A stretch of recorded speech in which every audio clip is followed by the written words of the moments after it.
happy Wednesday, better known as Hump Day, and I've got good, juicy news for you XRP fans. We'll talk XRP price, along with Zach XBT exposing something about crypto that we all knew, but we just didn't know how big it was. Maxine Waters is teasing us, saying, ooh, you want some stablecoin regs in 2024? Due to the graphic nature of this program, listener discretion is advised. Oh, Maxine, we're not gonna fall for your bullshit and shenanigans, but we'll get into the crypto news. Your comments come first, though. Drop me something hot, spicy, relevant to today's video. Maybe I'll share it in the next one. Seabass starts his office as Charles Hoskinson reminds me of my old pal in the gas station shitter. He needs a happy place. Dude, we all know about them old guys that hang out in the front of the gas stations. They all sit on those benches and watch people come by. Charles. TC Crypto says, I know people are growing impatient with the price action for XRP, and I get it. But here's the question we have to ask ourselves, and this is actually a good question. If XRP was a nothing burger and was never going to be a big deal, then why on earth is the government and SEC fighting so hard to suppress Ripple and XRP? This is what keeps me in on XRP. That's a really good question, because why is the government fighting so hard to suppress Ripple and XRP? Is there something they don't want to get out? Control, potentially? Bitcoin's sitting at 62,119 while ETH is 2438. By the way, tomorrow's CPI data. Join us live. Hit that subscribe button and notification bell. XRP sitting at 53.1. We're going to talk XRP price because I've got juicy news for you. Lots of pressure, and this is the good pressure. Sweep pulling back a bit here because the crypto market's all about what everyone pumps and dumps. Speaking of dumps, XLM in the old shitter gas station with the old man hanging out at 9 cents.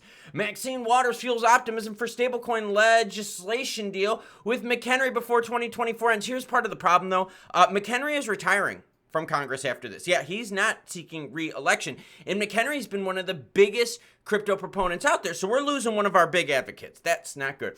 What happened? Well, Axios reported on Monday, citing a Hill staffer, that the proposed package might also address other issues such as deposit insurance reform and legislation allowing legal cannabis companies to access the banking system. Yeah, right, this shit ain't gonna happen. However, it's still unclear whether McHenry or House Speaker Mike Johnson will approve the proposal. No, of course not. It's election time. They're just saying this to make you think that they're working. Trust me, they're not getting this through. They're not going to do anything that helps marijuana because guess what? The Republicans are very anti-cannabis. So there's no way in hell they're going to go for that. And let's be real here. No one wants to work on anything right now until they see the results of the election. So once they see the results of the election, they're going to have a better idea. So if Maxine is hanging out and she sees Cam win, you think Maxine is going to be like, yeah, let's do crypto regs? She's going to be like, fuck no. No, let's keep bending over the industry. If Trumpito wins, Maxine is going to be like, oh, crap, we're in some trouble, aren't we? And then you might get some reg talk, but it ain't gonna happen until 2025 at the minimum. So Maxine, you're teasing us just like some of our previous girlfriends. U.S. Bitcoin dump worth 4.3 billion incoming. Peter Schiff sounds the alarm. Now, why is Peter Schiff sounding the alarm where I told you yesterday that I'm not worried about it? That's because Schiff is a gold maxi. So if he's a gold maxi and BTC threatens gold, because it's all about the store of value play, right? Then, of course, Schiff is going to be anti-BTC, making you think that when they dump the crypto, right, the seized crypto, that the market's going to freak out. The market did not freak out with Mt. Gox. The market didn't freak out when the U.S. dumped its other crypto. The market even digested when Germany dumps its crypto. Apart from paving the way for the U.S. government to sell BTC, the news also opened a wide spectrum of opportunities for several financial experts to express their opinions on the matter. One of them, Peter Schiff, known as a fierce cryptocurrency skeptic who cannot stop arguing that there's no real value for BTC and other digital assets, said, guess what? You should be warned. Well, guess what I'm telling you? You don't need to be warned because the market can digest it. Zach XBT, this is a big one, and this honestly affects the XRP community, and I'm going to give you a little hint. You see it every day, and you probably don't even realize it. Zach XBT reveals a single operator manages 16 different Twitter accounts to shill meme coins. Whoa. Zach XBT reported that the account Artizer is linked to 16 other accounts, most displaying blue verification checkmarks. So checkmarks don't mean shit, do they? No, it just means you paid to be on Twitter. These accounts have large followings ranging from tens of thousands to several hundred thousands. Here is the account and all of the other accounts that they're linked to. And you see this with XRP as well. What happens is put a phrase in for XRP like boom XRP or XRP to the moon or XRP sleeping, something like that, right? You put that in, you're going to see the exact same post from multiple accounts all posted at the same time. So who's paying these accounts to shill this stuff? And it's serious. Go look it up on Twitter and go scope out some XRP stuff. You'll see they post the exact same shit on multiple accounts. You think that's coincidence? Hell no, girlfriend. The Artizer account currently has over 75,000 followers and a Telegram channel with 172,000 participants. Despite their initial promotion of meme coins like Antelope's Balls and CatDog, the values of these tokens have plummeted. Moreover, these accounts are believed to be the participants of the Polkadot marketing campaign, which sparked controversy in early July. They allocated $36.7 million for payments to key opinion leaders.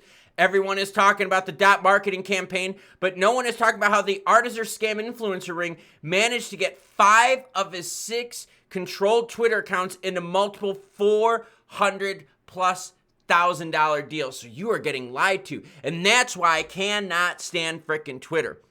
It's bots and it's a bunch of people shilling bullshit out there to you. And what happens is then they like and then they share. And then they like and then they share and then they share and then they share. And before you know it, it's the same account sharing it. And you're like, oh, is this real news? Because everyone's sharing it. No, it's bullshit. Just like ERAG crypto. Oh my God, we're having a Bollinger Band, Adam and Eve, nuclear breakout. And then that other person shares the account. And then they're all the same fucking people, everyone.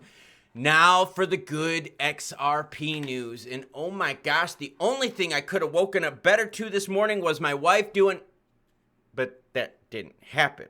So the second best bit of news that you could have woke up to the morning is this. Canary Capital joins Bitwise in filing for the spot ETF for XRP. That's right, and they filed this after the SEC filed their notice and intent to appeal. This is freaking awesome. In an October 8th filing with the SEC, Canary Capital postulated its ETF would grant investors entrance in the XRP market via traditional brokerage account without the potential hindrance to entrance risk or involved in obtaining and holding XRP directly. Canary said an XRP ETF would track the price of XRP, and this is the other part of good news, using the Chicago Mercantile Exchange CF Ripple Index.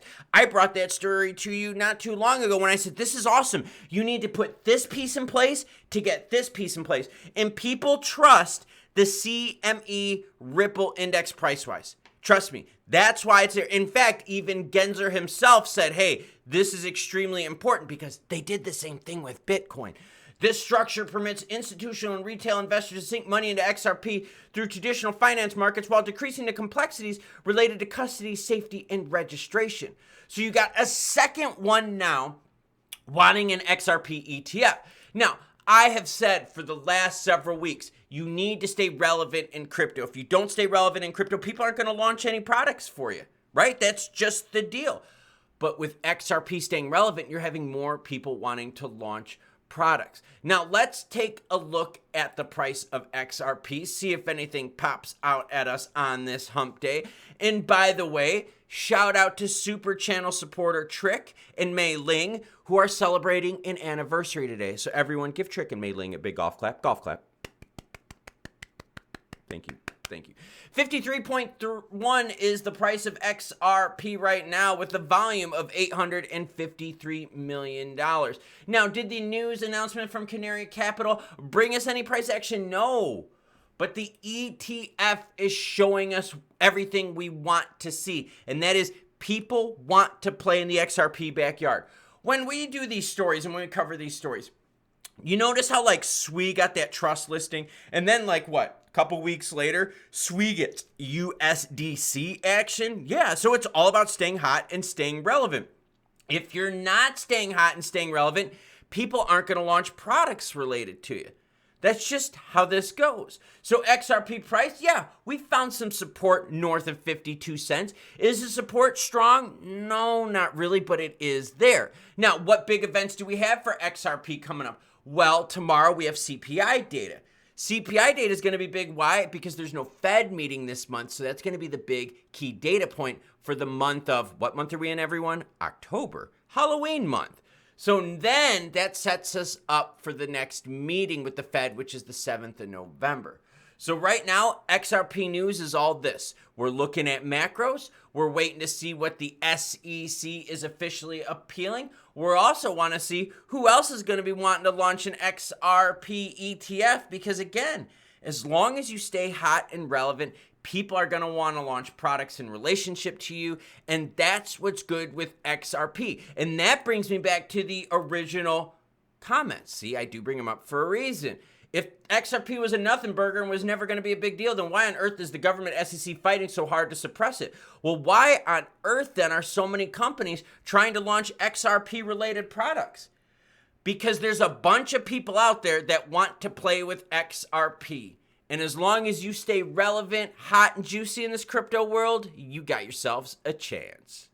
You know, I really got to applaud Zach XBT pointing out that there's a bunch of clone accounts out there all pumping and chilling the same stuff, and they're all the same people. It's like this with every crypto. In fact, XLM has this too. Some of the stuff, just search it on Twitter, and you'll see like XLM Moon or XLM something, put a phrase in, right? And you will see the same post, word for word, from how many different people posted like at the same time.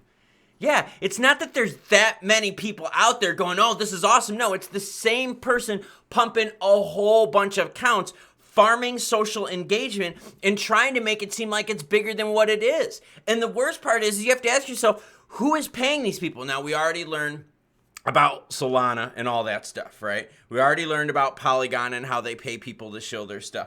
But you know other companies are doing it too. I mean, come on. How many times are you seeing posts on Twitter, right? I don't want to call it X because I have X's and I don't like them. And I actually like Twitter even though it's a little degenerate. But how many of those posts are you reading regarding XRP and you're like, dude, that's news from like 4 years ago, and it's like, boom, Ripple does this, boom, Ripple does that. And you're like, dude, that's like old news from like 4 or 5 years ago. And then you search that exact phrase and you're like, oh, they're trying to pump the bullshit again. Okay. See, and that's the problem. You're the product. And if they try to sway your influence or sway you with influence and volume of influence, they're hoping that you make a decision based on fake news. See, and I bring the news whether it's good or bad, happy or sad. And the good news is people still want to play in the XRP backyard. And this is even after the SEC filed their notice of intent to appeal. So what does that tell you? That companies out there are like, look, we know we got a legal struggle for the next couple of years, but we don't care. We're launching XRP products because we know people want to play with it. And that's staying relevant.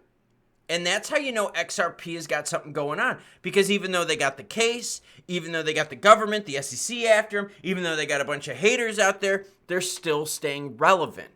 And that's a lot more than what we could say about other cryptos out there, isn't it? I mean, think about it. What about all that SHX pumping, right? That was all big in the news. Remember all those influencers out there? Oh, SHX this, and now what? Do you hear anything about it? No. What about all those people pumping Aqua? Oh man, Aqua this, Aqua's gonna revolutionize Stellar, and now you look at it, you're like, dude, Aqua's dead. It's a piece of crap. Oh, but get some ass, you know, like just put more money in, right? Come on now. Zach XBT is on to something, and so am I. And the thing that I'm on right now is caffeine, because I got a really rough run today. That's right. I've got 3 more workouts, hard workouts to do, and then I start chilling the F out and getting myself ready for race time. Because it's 100K in the mountains, baby. And ain't no one gonna retweet that shit other than me, because I don't pay people to garner influence. I just bring you the news whether it's good or bad, happy or sad. Happy hump day, everyone. Shout out to Trick and Mei Ling. Choo choo, bitches.